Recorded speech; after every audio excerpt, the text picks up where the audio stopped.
제가 제 친구로부터 들은 실감나는 이야기입니다. 대학교를 들어가려고 면접을 보는데 대학교 교수님이 이런 질문을 하더래요. 사랑이 무엇이라고 생각하십니까? 그러니까는 너무나도 뜬금없는 질문에 당황할 만하잖아요. 대학교 공부할 전공이랑 상관없이 사랑이 뭐냐고 물어봐. 근데 그 앞에 3명씩 면접을 보는데 먼저 딱 그 질문을 받은 학생이 이렇게 바로 대답을 했다고 그래요. 참 센스가 뛰어나. 눈물의 씨앗이라고 생각합니다. 그랬대.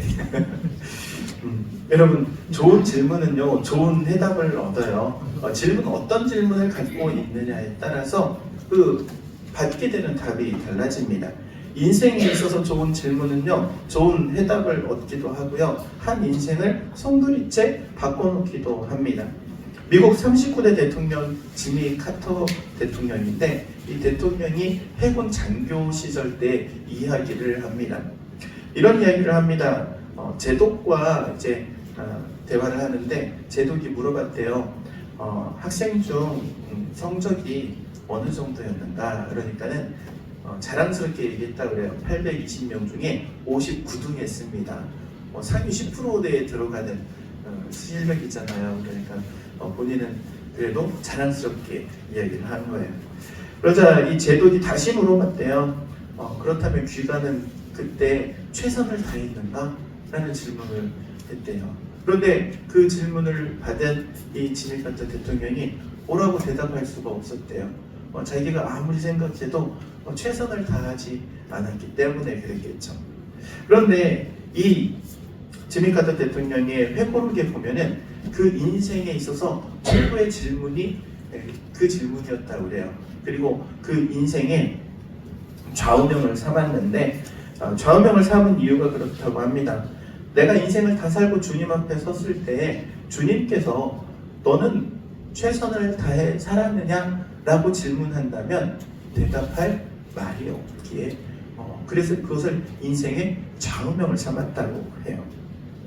여러분, 여러분의 인생에 있어서 어떤 질문 혹은 그 질문에 대한 해답이 여러분의 삶을 움직이고 있습니까? 만유 인류의 법칙 여러분 잘 알죠? 뉴턴은요, 사과가 떨어지는 모습을 보면서 질문을 했어요. 어떤 질문이냐면은 왜 사과가 떨어지지?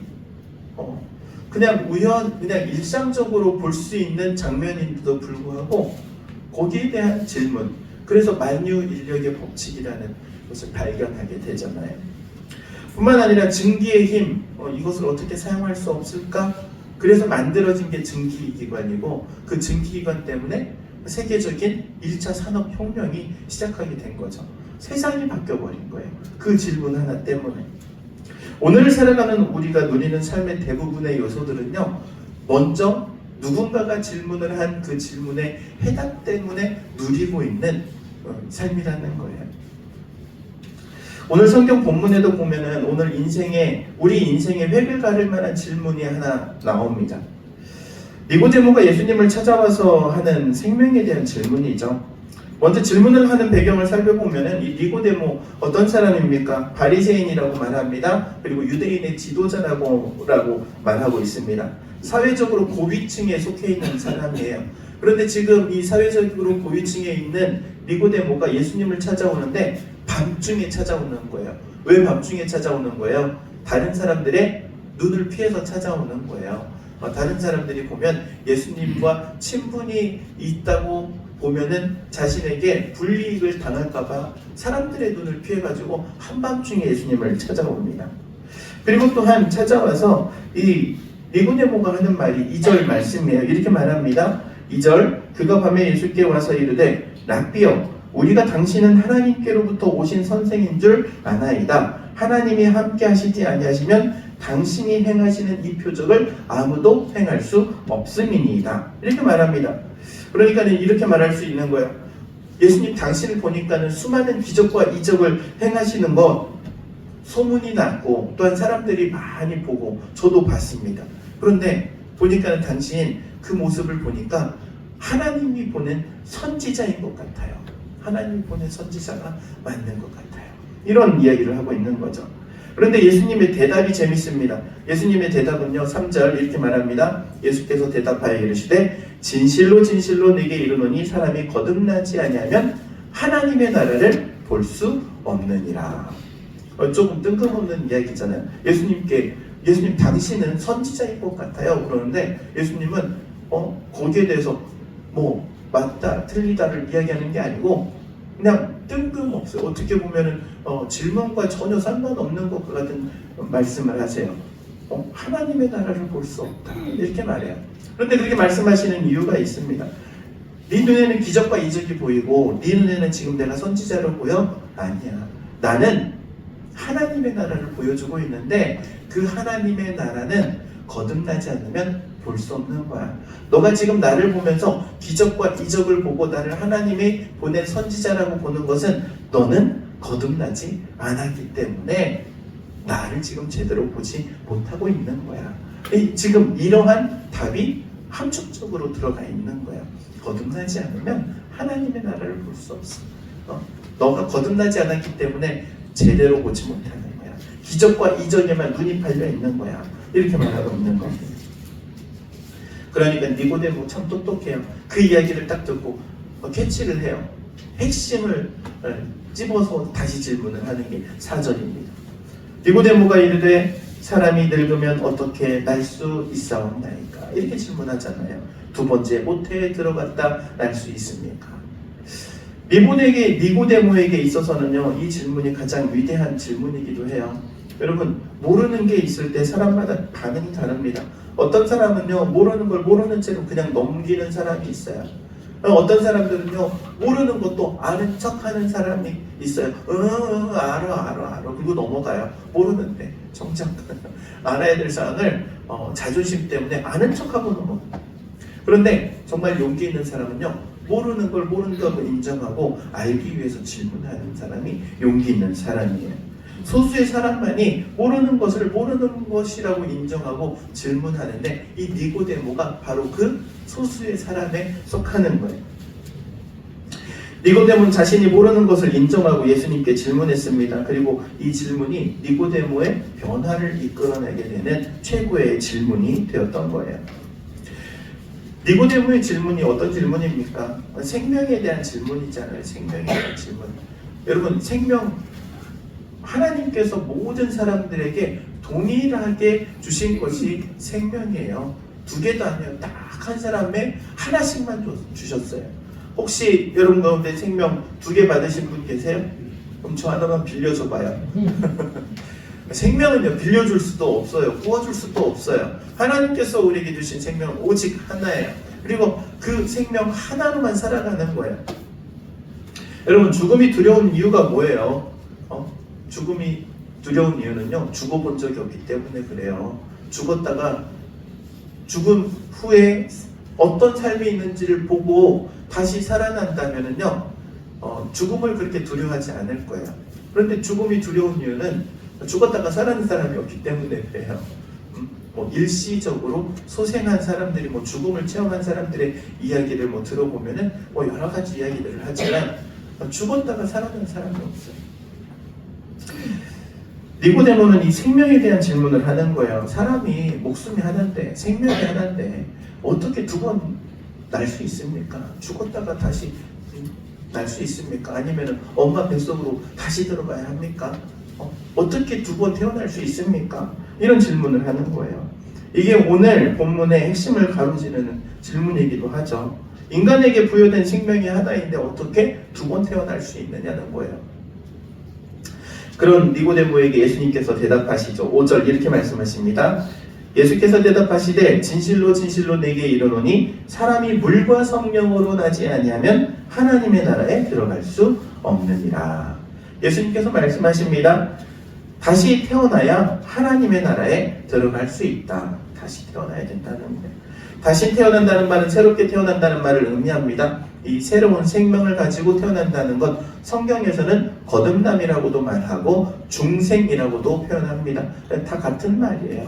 새로운 생명, 거듭남, 중생.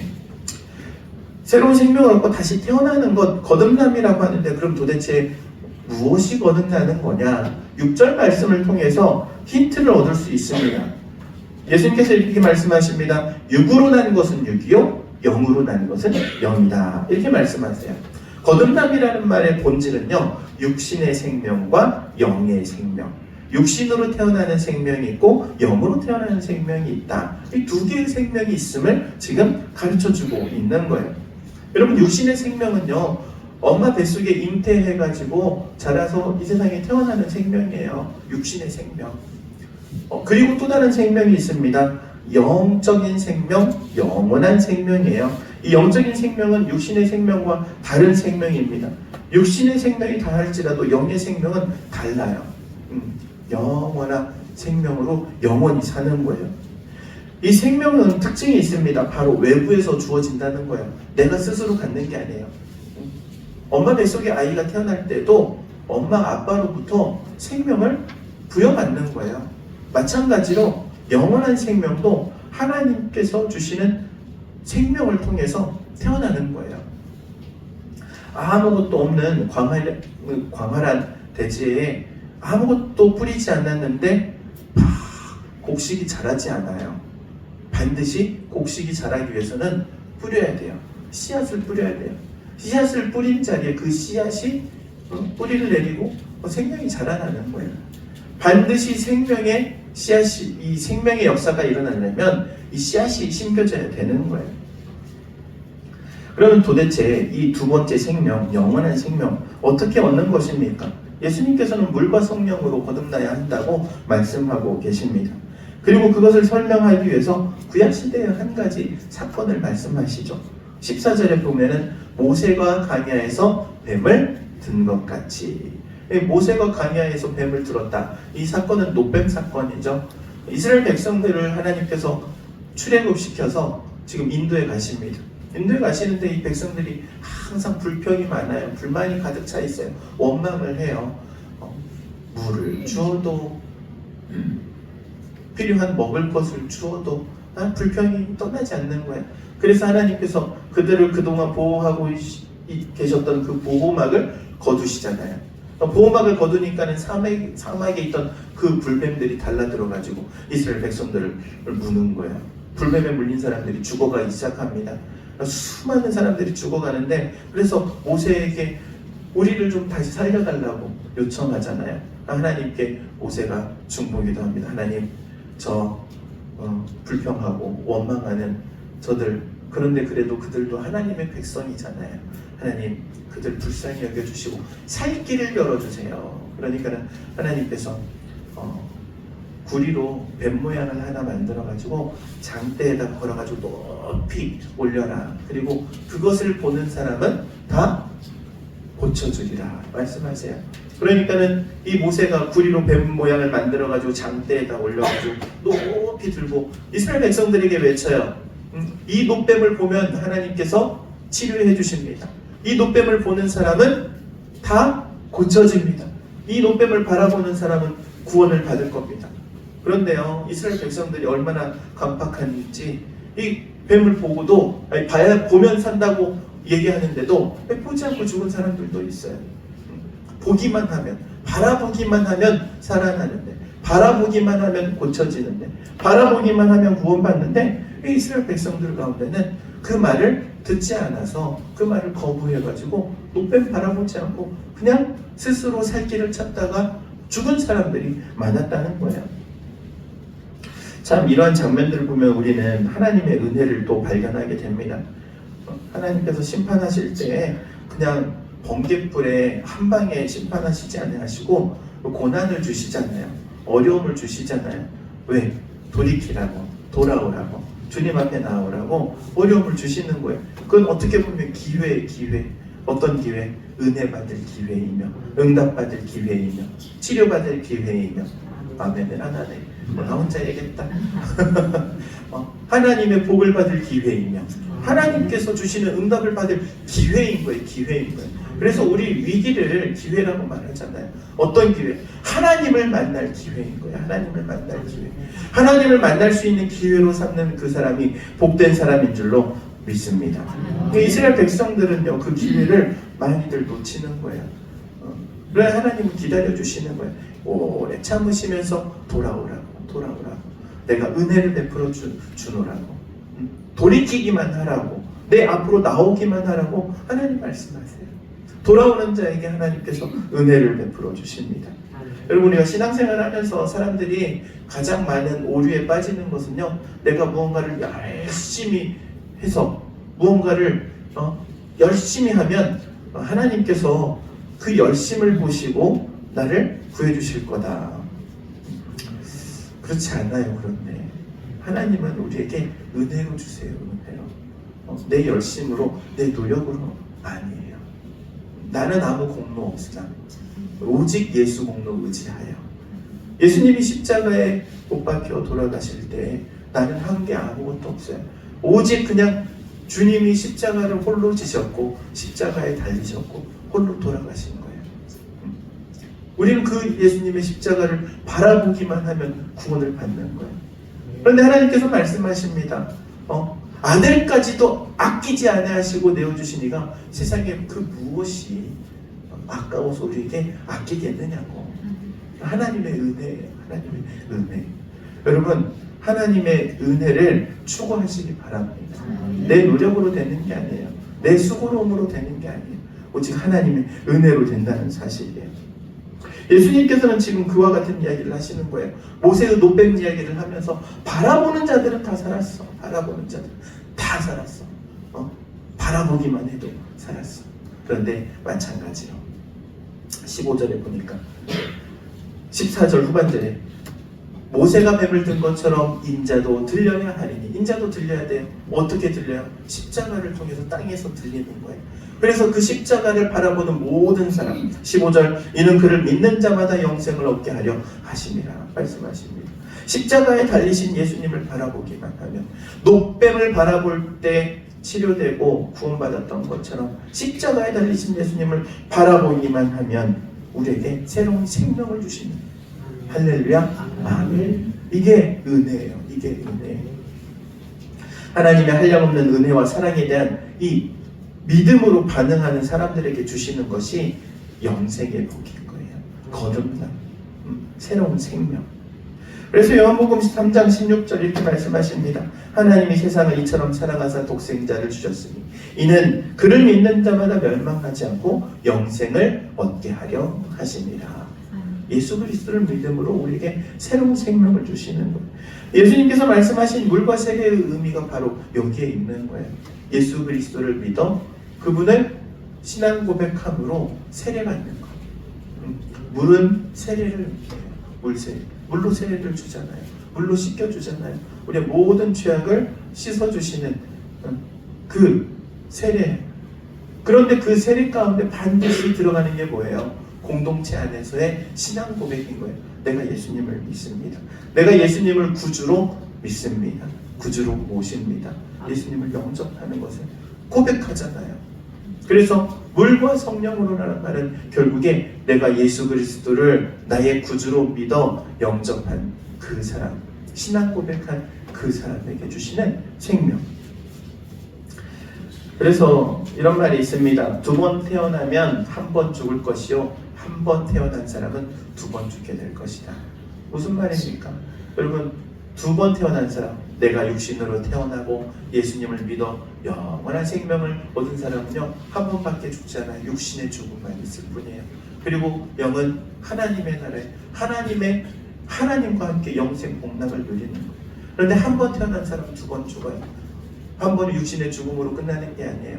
하나님의 영원한 심판을 피할 수 없으므로, 부자와 나사로의 이야기처럼 하나님의 나라에 들어가지 못하고 음부에서 슬피 울며 이를 간다고 성경 표현하고 있습니다. 사랑하는 성도 여러분, 우리가 예수 믿는 이유가 어디에 있습니까? 우리에게 주신 이 영원한 생명, 영생의 복을 우리에게 선물로 주신 것임을 항상 기억하시기 바랍니다. 그리고 또한 이 예수님을 붙들고 세상 가운데 믿음으로 승리하는 여러분 되시기를 주의 이름으로 축원드립니다. 기도하도록 하겠습니다. 사랑과 은혜가 충만하신 하나님, 은혜를 구합니다. 우리가 사순절 이 기간 동안 예수님을 다시 한번 바라보며 예수님에 대한 이 신앙을 되돌아보고 또한 주님 앞에 온전한 신앙 고백으로 나아가는 저희들이 되기를 원합니다. 하나님께서 우리에게 보내주신 그 독생자 예수 그리스도를 믿고 마음으로 영접하여 온전한 그리스도인의 삶을 살아가는 우리 모두가 되게 하시고 우리의 삶에 또한 하나님의 그 풍성하심과 또 풍요하심으로 충만하게 채워 주옵소서. 예수님의 이름으로 기도하옵나이다.